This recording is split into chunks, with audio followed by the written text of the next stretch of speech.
Terima kasih luar biasa sekali Bapak Asyari MSI yang telah memberikan sambutannya. Ternyata tapi ujung-ujungnya ini ya Pak ya, ujung-ujungnya ini yang kadang enak kadang tidak. Tapi insya Allah nanti yang penting berkah barokah untuk kita semuanya. Amin amin ya rabbal alamin. Baik Bapak beserta Ibu dan juga hadirin yang berbahagia, acara selanjutnya yaitu sambutan dari Kepala Dinas Perikom dan UMKM Kabupaten Magelang, sekaligus setelah sambutan beliau nanti meresmikan acara ini ya. Kepada beliau yang terhormat Bapak Dr. Andes Haji Edi Susanto, Magister Manajemen, dipersilakan. Bismillahirrahmanirrahim. Assalamualaikum warahmatullahi wabarakatuh. Yang terhormat para kiai, para alim yang hadir pada pertemuan hari ini, yang kami hormati pengurus cabang Nahdlatul Ulama Kabupaten Magelang, juga bersama MWC NU Grabak, juga MWC NU Secang yang kami hormati pula. Yang saya hormati Bapak Muspika Kecamatan Grabak, atau yang mewakili hadir Pak Asyari yang mewakili Camat Grabak.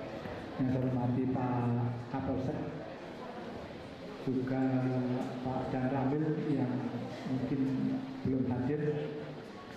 Yang saya hormati Ketua dan Pengurus KJKS BMT ANFA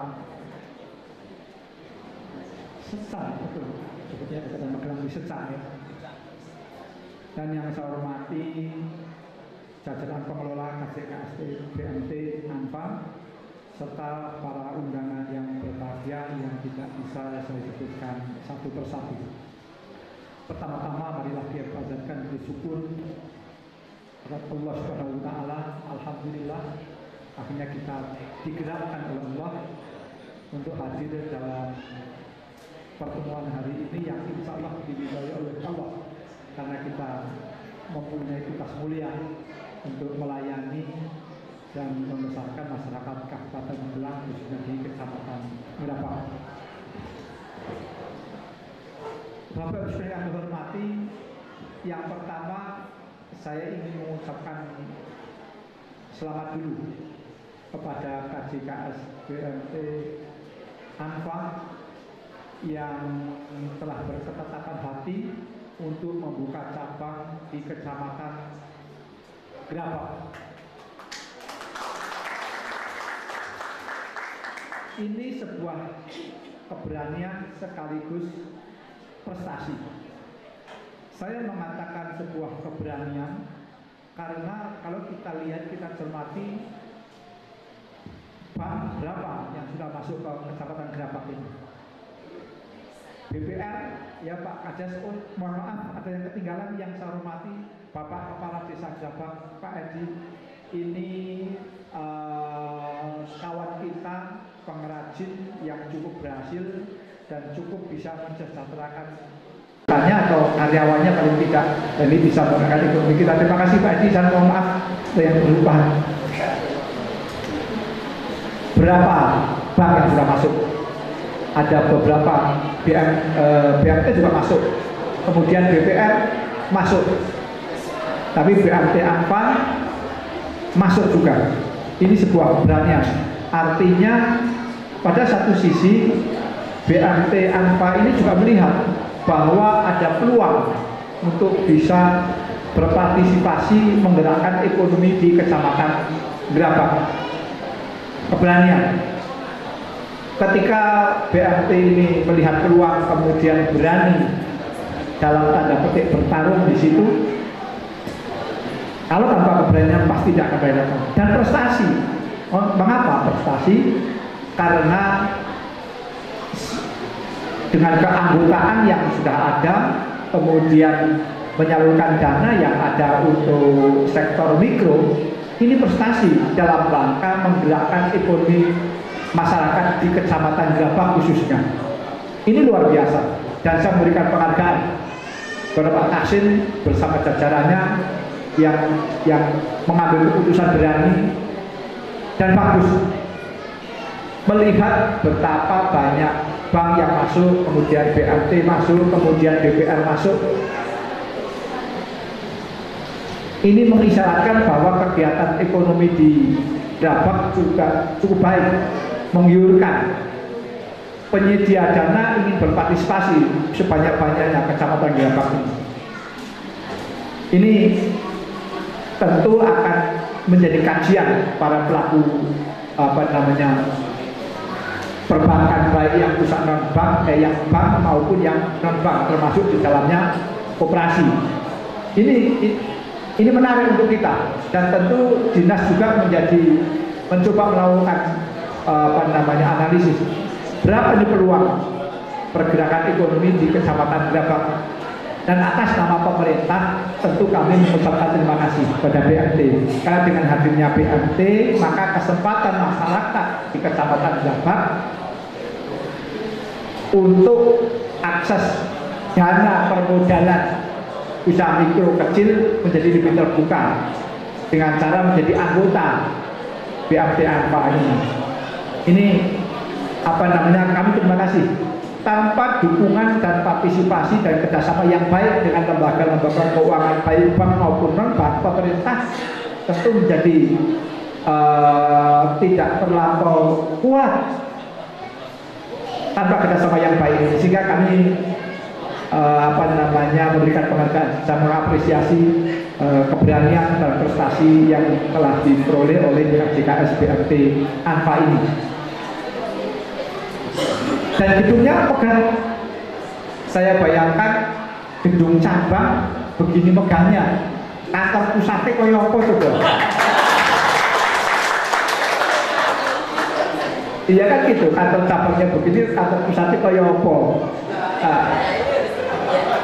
Setidak-tidaknya ini mendorong, ayo kantor pusatnya lebih megah lagi. Ketika kantor pusat megah, kantor cabang begini megah, ini mengisyaratkan kepercayaan masyarakat untuk menjadi anggota BMT ANFA tinggi. Iya, tanpa kepercayaan tidak mungkin BMT ANFA ini bisa besar, tidak mungkin. Nah, kepercayaan itu tentu hadir dari kepengurusan yang aman. Oleh karena itu saya berdoa semoga pengurus ini tetap amanah, sehingga berkah Allah terus mengalir. Dengan begitu masyarakat terlayani, dan semakin masyarakat terlayani semakin berdaya, semakin tinggi masyarakat berdaya, maka tentu koperasi ini juga menjadi semakin besar. Insya Allah gitu, umat menjadi terlayani. Bapak Ibu sekalian yang kami hormati, bersama dengan itu hari ini saya juga mengucapkan selamat kepada koperasi, seluruh koperasi di Indonesia, termasuk BMT Bima yang ANFA tentu saja ada di dalamnya. Saya berikan ucapan selamat karena kemarin pada tanggal 28 MK memutuskan mencabut kembali, betul ya, mencabut kembali dan tidak memberlakukan Undang-Undang Koperasi Nomor 17 Tahun 2012. Jadi tidak berlaku. Bagi saya ini prestasi kita semua dan keberhasilan kita semua. Mengapa begitu? Karena dengan kembali ke undang-undang yang lama tahun 25 tahun 92, ini ruh koperasi yang digadang dan dikonsep sejak awal menjadi terpelihara. Melalui undang-undang yang baru kemarin, kita ini menjadi seperti perusahaan keuangan yang lain, seperti PT bahkan begitu. Ruh koperasi yang utama adalah kegotong royongan dan demokrasi ekonomi menjadi hilang. Coba kita lihat, dengan undang-undang yang baru dibuka kesempatan masuknya pemodal dari luar. Ketika pemodal dari luar masuk ke koperasi, keuntungan koperasi ini tidak bisa dimanfaatkan secara optimal oleh para anggota. Keuntungannya kembali kepada pemodal, dan kita seperti tukang saja. ada uang datang kita putarkan, utamanya masuk ke modal, anggota dapat apa? Tapi sekarang tidak, semua mekanisme simpanan wajib, simpanan sukarela dan seterusnya diatur mekanisme seperti undang-undang yang lama, sehingga kesejahteraan anggota akan semakin meningkat manakala koperasi itu semakin maju, atau dibalik, koperasi maju, anggotanya maju. Yang bisa memajukan koperasi siapa? Anggota, melalui kepengurusan yang amanah oleh para anggota. Kemudian yang kedua, kreativitas koperasi tetap terpelihara. Kemarin apabila undang-undang yang baru itu berlaku, koperasi dipecah-pecah Pak, menjadi 4 koperasi, dan tidak boleh satu koperasi punya usaha yang 4 ini. Koperasi simpan pinjam, koperasi jasa, koperasi produksi, koperasi konsumsi. 4. Kalau sudah simpan pinjam ya sudah, tidak boleh yang lain. Ini membuat kita kesempatan para anggota untuk memperoleh kesejahteraan menjadi berkurang. Padahal yang namanya koperasi itu ada dibentuk bersama-sama untuk kepentingan para anggota. Kepentingan anggota itu bisa sangat bervariasi dan bisa diwadahi oleh koperasi, sehingga bisa ada simpan pinjam, bisa ada misalnya toko, misalnya boleh. Ketika uang koperasi itu berlebih, kemudian artinya anggota sudah sangat sejahtera, kemudian perbandingan antara meminjam dengan menabung lebih tinggi dari yang menabung misalnya, ini dana ini kan harus produktif. Kalau hanya satu-satunya usaha sifat pinjam saja, tidak bisa dialokasikan ke yang lain, maka akan banyak dana yang idle, yang tidak bermanfaat, tidak produktif. Nah, sekarang terbuka lagi, mungkin bisa memiliki toko, mungkin bisa punya jasa yang lain, sehingga kreativitas koperasi ini tetap terpelihara. Kemudian dalam koperasi, ruh untuk kedaulatan rakyat, dalam ini anggota, juga menjadi kembali. Undang-undang yang baru kemarin Pak, yang paling tinggi suaranya itu ada di pengawas. Pengawas itu bisa memberhentikan atau mengangkat pengurus. Kalau undang-undang yang lama, yang mengangkat dan memberikan itu siapa? Rapat anggota. Yang tertinggi volumenya itu rapat anggota. Kalau kemarin anggota menjadi tidak berkuasa apa-apa, sekarang dikembalikan kepada anggota. Oleh karena itu, anggota harus tetap cermat, anggota harus tetap mengkritisi dan aktif, menjadi anggota yang aktif, mencermati berjalannya koperasi, mengikuti. Kemudian kalau kita punya koperasi, butuh dana, ya datang ke koperasi, di koperasi kita.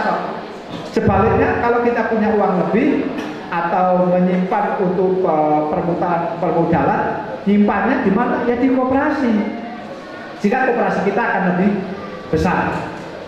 Ini keuntungan kita yang dengan ditolaknya atau dengan dicabutnya undang-undang yang baru, dan utamanya eksistensi atau keberadaan koperasi sebagai lembaga utama untuk penyediaan modal bagi usaha mikro ini tetap bisa bertahan, tetap eksis, dan melalui BMT yang ada di sini, ANFA yang ada berapa, eksistensi lembaga kita sebagai penyedia modal bagi usaha mikro menjadi lebih kuat. Sekali lagi saya ucapkan selamat kepada BMT ANFA. Bagus kan kami hormati. Saya kira itu yang perlu saya sampaikan. Saya tidak ingin berpanjang lebar karena setelah ini diteruskan dengan RAT. Kemarin ada di catatan kami, ini ANFA kenapa terlambat? Oh, ternyata karena ada rencana yang lebih besar, dan kami menghormati rencana itu, dan kami menyatakan ya sudah, tidak apa-apa. Saya secara resmi sesuai perintah dari pembawa acara tadi untuk meresmikan secara resmi gedung kantor cabang KJKS BMT Anfa di Brabak secara resmi saya nyatakan dibuka.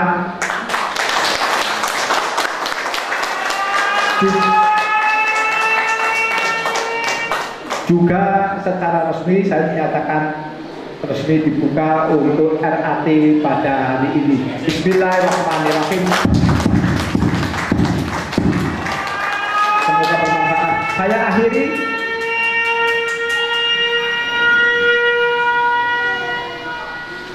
Alhamdulillah, dan saya akhiri sambutan saya. Kalau ada kata yang tidak berkenan, tidak ada kata yang dikecuali, saya harus mohon maaf yang sebesar-besarnya. Wassalamualaikum warahmatullahi wabarakatuh.